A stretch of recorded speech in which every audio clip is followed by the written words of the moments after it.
మేడిగడ్డకు సంబంధించి ఏంటి మీ ఒపీనియన్? మేడిగడ్డ తుమ్మిడిహెట్టి నుంచి మేడిగడ్డకు మార్చడం అన్నది కేంద్ర ప్రభుత్వం పూర్తిగా అంగీకరించింది, అన్ని అనుమతులు వచ్చాయని చెప్తున్నారు.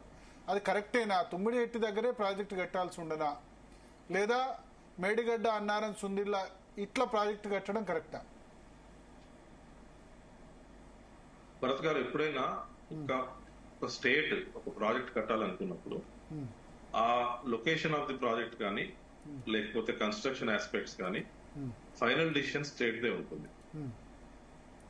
స్టేట్ ఏ లొకేషన్ అయితే ప్రపోజ్ చేస్తుందో ఆ లొకేషన్ లో various things, especially interstate aspects, hydrology అంటే water availability, basin management parameters, upstream states కానీ డౌన్ స్ట్రీమ్ స్టేట్స్ కానీ overall basin management, basin planning లో ఫిట్ అవుతుందా లేదా, ఇటువంటి ఆస్పెక్ట్స్ కొన్ని డైరెక్టరేట్స్, సిడబ్ల్యూసీ లో కొన్ని డైరెక్టరేట్స్ ఉంటాయి, అవి అప్రూవ్ చేస్తాయి. ఆ పారామీటర్స్ ఫుల్ఫిల్ అయిన తర్వాత లొకేషన్ మార్చడం మార్చకపోవడం అనేది కేంద్ర ప్రభుత్వానికి కానీ కేంద్ర ప్రభుత్వానికి ఏ సంబంధం ఉండదు. సో తుమ్మడిహట్టి విషయంలో మెయిన్ గా హైడ్రాలజీ క్లియరెన్స్ కేంద్ర ప్రభుత్వం ఇచ్చింది. 165 టీఎంసీ at 75% డిపెండబిలిటీ నీళ్లు ఉన్నాయి. అది చాలా క్లారిటీ కేంద్ర ప్రభుత్వం నుంచి హైడ్రాలజీ క్లియరెన్స్ ఉంది. తర్వాత లొకేషన్ లో ఇంటర్ స్టేట్ ఆస్పెక్ట్స్, మహారాష్ట్రలో ముప్పు అనేది ఉండే ఇష్యూ ఉన్నప్పుడు అది కేంద్ర ప్రభుత్వము 2 రాష్ట్రాల మీటింగ్స్ ఏర్పాటు చేసింది ఒక ఆర్బిట్రేటర్ గా. 2 రాష్ట్రాల్లో అంగీకారం కుదరలేదు. అది నార్మల్ గా ఒక స్టేట్ లో సబ్మర్జెన్స్ అవుతున్నప్పుడు ఇంకొక స్టేట్ వాళ్లకు కంపెన్సేషన్ ప్యాకేజ్ గానీ లేకపోతే వర్కౌట్ చేసుకోవాలి. అది వాళ్ళు తెలంగాణ మహారాష్ట్ర మధ్యలో ఆ వర్కౌట్ ప్రాబబ్లీ అప్పుడు ట్రై చేశారు. సో కొన్ని 152 మీటర్ ఎఫ్ఆర్ఎల్ లో కుదరలేదు, అది అందరికి తెలిసిందే. ఆ తర్వాత మహారాష్ట్ర 150, తర్వాత 148 ఆ డిస్కషన్ అయింది ఎఫ్ఆర్ఎల్ మీటర్స్ లో. సో అది జరుగుతున్నప్పుడే ఆ లొకేషన్ షిఫ్ట్ అనేది స్టేట్ గవర్నమెంట్ చేసింది తప్పితే సెంట్రల్ గవర్నమెంట్ అప్రూవల్ అవసరం. మహారాష్ట్ర అంగీకరించలేదా? అంగీకరించిందా? 152 మీటర్స్ కు మహారాష్ట్ర అంగీకరించలేదు.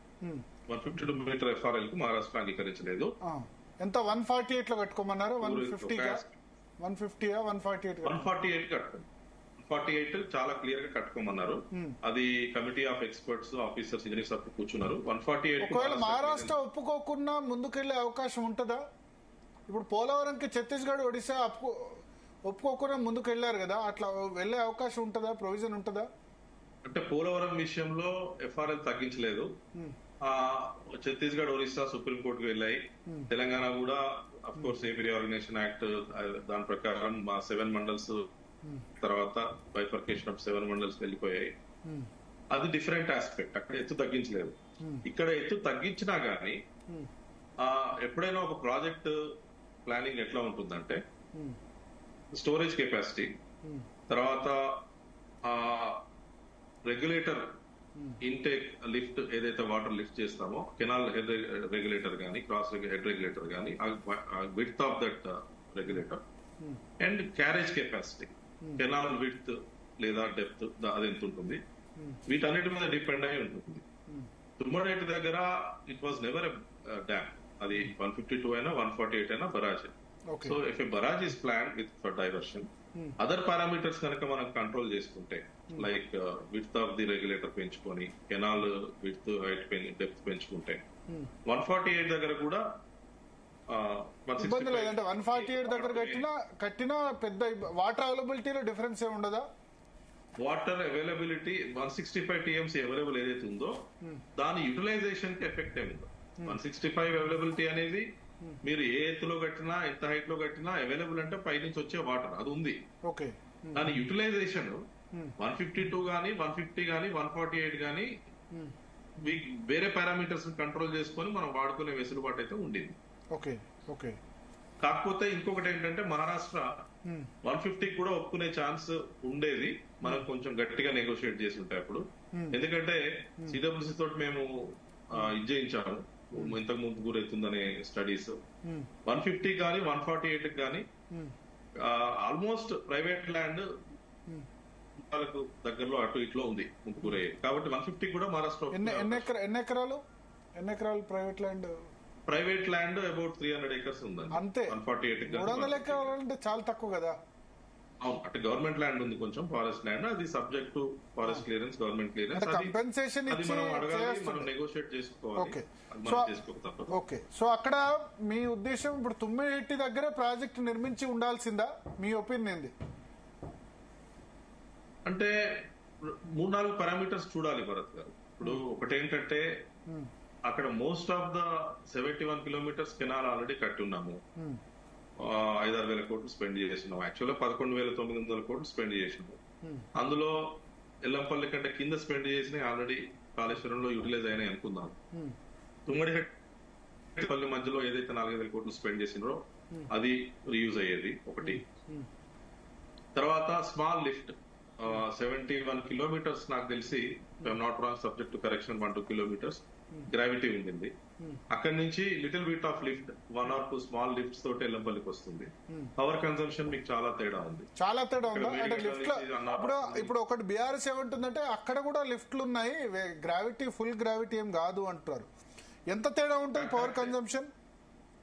పవర్ కన్సంప్షన్ తేడా చాలా ఉంటుంది. ఇక్కడ మీకు ఆల్మోస్ట్ 10,000 megawatts అవసరం అయితే అక్కడ 3-4 వేల megawatts. ఎందుకంటే నేను 10,000 megawatts మొత్తం ప్రాజెక్ట్ కదా, కాళేశ్వరం ప్రాజెక్ట్ మొత్తం ఆపరేట్ చేయడానికి మొత్తం. అందుకే ఇప్పుడు ఎల్లంపల్లి నుంచి నేను అడిగేది మేడిగడ్డ, అన్నారం, సుందిల్లా నుంచి ఎల్లంపల్లిలో లిఫ్ట్ చేయడానికి ఎంత మెగావాట్లు అవసరం అవుతుంది? తుమ్మిడిహెట్టి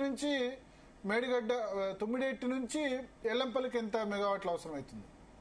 అంటే ఆ రెండు మాత్రం కంపేర్ చేస్తే డెఫినెట్ గా ఇది ఒక 1/4, 1/5 తేడా వస్తుంది. అంటే ఇది 4 ఇంతలు అవసరం అయితే అది 1/4 వరకు. ఎందుకంటే ఎగ్జాక్ట్ నెంబర్స్ నేను చాలా రోజులు అయింది అవి స్టడీ చేసి పెట్టుకొని. బట్ ఓవరాల్ గా ఎల్లంపల్లి నుంచి బియాండ్ మనం ఇప్పుడు మల్లన్న సాగర్ దాకా తీసుకెళ్తున్నాము. ఆ లిఫ్ట్స్ ఏవైతే ఉన్నాయో అవి కామనే, కాకపోతే పైనుంచి వచ్చే దాంట్లో మాత్రం చాలా తేడా ఉంటుంది.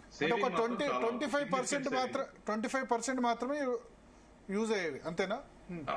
As compared from Medigadda to Yellampalli. సరే, ఎల్లంపల్లి పైనుంచి అయితే మిగతా సేమే కదా. ఎట్లా అయినా ఎల్లంపల్లి పైనుంచి యూసేజ్ అయితే పవర్ అయితే సేమ్.